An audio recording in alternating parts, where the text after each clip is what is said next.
네, 안녕하세요. 선울기입니다. 오늘 하루 모두 고생 많으셨습니다. 오늘은 대부분의 직장인이 1억이라는 돈을 모으는데 실패하는 것에 대한 생각을 한번 개인적인 생각을 같이 하면서 이야기해 보려고 합니다.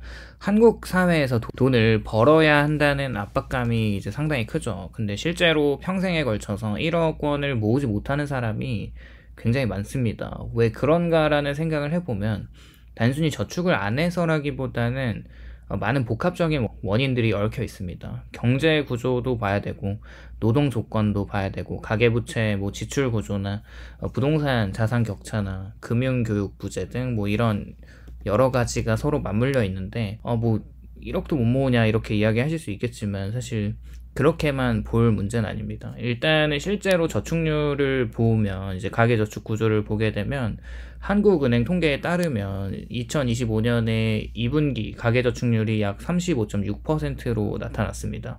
다만 여기서 저축률은 가처분 소득 대비 저축의 비율이니까 모든 지출을 볼 때 부채 생활비를 감안한 순저축액을 봐야 하는데 이게 훨씬보다 적을 수 있다는 거죠. 하지만 순저축률을 보면 필수 지출을 제외하고 남는 소득의 비율이 최근에는 크게 떨어지고 있는 것으로 나타나는데, 예를 들어서 2023년에 한국의 순가계 저축률이 약 4% 수준이었고 22년 정도의 6.3%에서 계속 하락을 한 걸 보면 전체적으로 지출부채 부담 등이 커져서 남는 돈이 극히 적다는 의미입니다. 상위 1% 가구의 순자산이 33억 원 정도라는 자료가 있습니다. 그리고 상위 10% 가구의 평균 자산이 약 13억 5,457만 원으로 나타났고, 하위 20%의 가구가 약 2,684만 원 수준으로 큰 격차를 보이고 있는데, 자산 격차가 크다는 것은 모으기가 상대적으로 쉬운 계층과 어려운 계층이 나뉜다는 것을 의미하는 거죠. 그리고 19세부터 34세 한국인 평균 소득이 약 3,600만 원이라는 통계가 있는 걸 보면 이 나이대에 이미 평균 저축액 또는 저축 가능액이 크지 않다는 것을 가늠해 볼 수 있죠. 또한 청년들이 저축을 하더라도 주거비 등 고정비가 크고 저축 계좌를 유지하지 못하고 조기 해지하는 사례를 빼놓을 수가 없습니다. 본론으로 돌아와서 왜 1억 원을 못 모으는가라는 생각을 해보면 위수치들을 보면 평균 소득이 그렇게 높지 않고 저축 구조가 취약하고 자산 격차가 존재한다는 걸 알 수 있는데, 예를 들어서 연간 소득이 3천만 원대이고 세금과 생활비나 주거비 등이 많다면 실제 저축 금액은 굉장히 제한적이라는 걸 알 수가 있죠. 또 저축은 시간이 걸리는 일이고 부채나 지출이 많으면 1억 원을 모으는데도 상당한 시간이 필요합니다. 그렇게 1억 원이라는 돈은 굉장히 적어 보이기도 하지만 돈을 모으는 사람은 느낄 수 있는데 그 가는 길이 정말 녹록치가 않습니다. 일단 소득 대비 생활비 부담이 점점 커지는 걸 생각해 보면 한국의 주거비나 이제 교육비, 이제 양육비 등이 증가하면서 가처분 소득 대비의 필수 지출 비율이 높아지고 있고 20대, 30대가 서울 등 주거비가 비싼 지역에서 사는 경우가 있는데 주거비 부담이 저축 여력을 크게 잠식한다는 것은 다들 알고 있을 겁니다. 소득이 연 3천만 원대라면 세금과 4대 보험, 주거비나 교통비나 통신비, 식비 등을 빼고 남는 돈이 많지 않기 때문에 저축 여력이 제한됩니다. 일단 대부분의 청년층은 학자금 대출과 신용대출, 카드 채무 등이 존재하는데 이게 또 지출이 아닌 것 같아 보이는 금액이 고정비로 작용이 되는 거고, 주거비 외에 부채 상환이 매월 고정적으로 또 존재하면 저축 여유는 더 줄어들게 됩니다. 이게 남는 돈이 없다는 인식을 강화하고 결국 저축을 포기하게 만들기도 하죠. 뭔가 1억을 모으는데 계산을 끝내면 이렇게 월에 저축할 수 있는 돈이 이렇게 없다고 라는 생각을 들게 하면서 포기하게 되는 거죠. 일단 지금은 저축보다 소비 지출 구조가 너무 다양해지기도 했는데 과거 세대에 비해서 현재는 삶의 형태가 다양해지는 것은 소비 지출도 굉장히 다양해지기에 증가하게 됩니다. 또 여가나 외식, 여행이나 취미생활이나 스마트폰으로 사용하는 IT 사용 등이 생활비 지출의 일부가 되죠. 또한 자산 투자로 유입되는 돈이 많아지면서 저축 대신에 투자로 들어가는 돈이 이제 모으는 돈이라고 생각하면 괜찮지만 이게 오히려 돈이 없어지는 상황도 좀 배제할 수는 없습니다. 일단 1억을 순수 노동소득으로 버신 분들은 진짜 대단하다고 생각하는데 일반 직장인들은 보통 시간이 오래 걸리기에 복리 수익률로 1억을 달성하시는 분들이 많이 있습니다. 그렇게 1억 원을 모으는 것도 단순히 저축만으로는 시간이 많이 든다는 건데, 예를 들어서 매년에 100만 원씩 저축한다고 가정하면 100년이 걸립니다.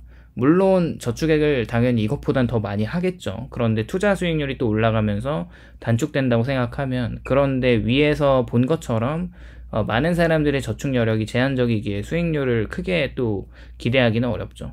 복리의 효과가 저축이 적을 때는 미미하기 때문에 저축 금액이 크고 시간이 길어지고 투자 수익률이 붙어야지 자산이 커지는데, 생각보다 많은 사람들이 이 조건을 충족하지 못합니다. 일단은 또 꾸준하게 돈을 저축할 수 있는 환경이 중요하죠. 비정규직이나 계절적인 어떤 고용, 또 이제 프리랜서에서 일을 하시는 분들이 증가하면서 비교적 안정적인 소득을 기대하기 힘든 구조가 많죠. 고용이 불안정하면 저축보다는 당장의 지출, 비상금 확보가 우선이 됩니다. 또한 물가 상승률, 이제 금리를 보면 주거비나 생활비 부담이 커지는 환경에서는 저축보다는 소비 부채 관리가 더 시급해지고요. 국가에서는 청년 저축 계좌를 주지만 생각보다 많은 청년들이 직업의 불안정성으로 인한 청년 저축 계좌의 조기 해지율도 꽤 높은 것도 한몫합니다. 일단은 또 취업을 하면 많은 이들이 내 집 마련, 또 내 집 소유라는 목표를 가지고 돈을 모으기 시작하는데, 현실적으로 집값이 워낙 높아져서 그 목표만으로도 부담이 되고 쉽게 포기하게 되는데요. 평균 소득 대비 자산 가치 상승 속도가 더 빠르기 때문에 저축만으로는 자산을 형성하는 것이 점점 더 어려워지는 것 같습니다. 이로 인해서 저축을 해도 내 목표에 도달할 수 있을까라는 회의가 생기고, 그 결과 저축 동기가 약해지는 경우도 많죠.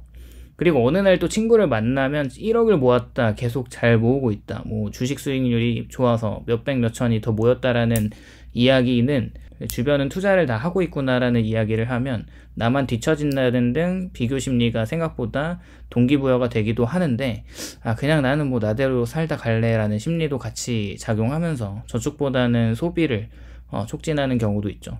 또 급여가 조금 오르거나 보너스가 들어올 때 멋지게 써야 한다는 압박이 생기고, 그로 인해서 여행을 하거나 이런 저축을 안 하고 미뤄지는 경우가 있습니다. 그렇게 이제 돈을 모으는 것이 생활에 부담이 되면서 오히려 스트레스 요인이 되는데, 저축을 포기하거나 지연하는 선택을 하게 되는 거죠. 예를 들어서 만 25세 정도의 첫 직장을 얻어서 매년 300만 원을 저축한다고 하면 연 복리 수익률이 3%를 이제 예금금리 정도 적용한다고 했을 때 매년 저축을 300만 원을 하고 1억이 되는 기간은 40년 정도가 걸리는데, 사실 일단 이런 달성도 조건이 필요한데, 매년 300만 원을 저축할 수 있다는 여유가 있는 것과 소득 증가나 생활비 증가 없이 저축이 지속된다는 것과, 그리고 중간에 큰 지출이나 부채가 발생하지 않는다는 조건이 필요합니다. 현실적으로 앞서 살펴본 통계대로 많은 사람들이 매년 300만 원 이상 저축할 여유가 없거나 저축을 지속하기 어려운 조건에 처해 있는 것도 사실이죠. 물론 어떻게 1년에 300만 원도 못 모아라고 질타하시는 분들이 미리 계실 수도 있을 것 같은데, 생각보다 월에 30만 원 저축할 수 있는 사람이 그렇게 많지는 않습니다. 사실 한국에서 평생에 걸쳐서 1억 원을 못 모으는 이유는 단순히 게으름이나 의지 부족도 분명히 있죠. 그런데 소득 대비 지출 구조의 악화, 부채와 금융비용의 증가나 자산이나 부동산, 또 자산 격차의 심화, 그리고 저축 여력의 부족과 비정규직의 어떤 고용 불안 등의 복합적인 요인이 작용하는 것도 한몫합니다. 실제로 지속적으로 저축률이 낮아지고 순저축 여력이 줄어들고 있고 자산 격차가 벌어지고 있다는 통계가 이를 뒷받침하죠. 1억 원을 모으기 위해서는 꾸준한 저축과 투자 수익률을 확보하고 시간을 활용하고 지출 구조의 통제 등이 필요하고, 현실적으로 이를 모두 갖추기는 어렵다는 점이 중요한 사실인 것 같습니다. 따라서 1억을 모아야 하는 목표를 세우되 이를 현실적으로 달성 가능하도록 소액 저축과 지속적인 습관화를 키우고, 그리고 투자로 이어지는 단계적 전략을 세우는 것이 중요하다고 생각합니다. 또한 저축이 어려운 환경이라도 지출 구조를 돌아보고 부채를 관리하고 소득을 올리는 방향도 병행해야겠죠. 마지막으로 중요한 것은 숫자 그 자체보다 저축을 지속하는 습관과 자기 재정에 대한 인식을 해야 되고, 미래를 위한 설계를 해야겠죠. 숫자가 부족하더라도 방향이 맞으면 모을 수 있는 가능성은 항상 열려 있습니다. 오늘은 이렇게 평생 직장인들이 1억을 못 모으는 그런 상황에 대한 개인적인 생각을 이야기해 보았고, 오늘도 시청해 주셔서 너무 감사드리고 공감이 되셨다면 좋아요와 구독을 부탁드립니다. 감사합니다.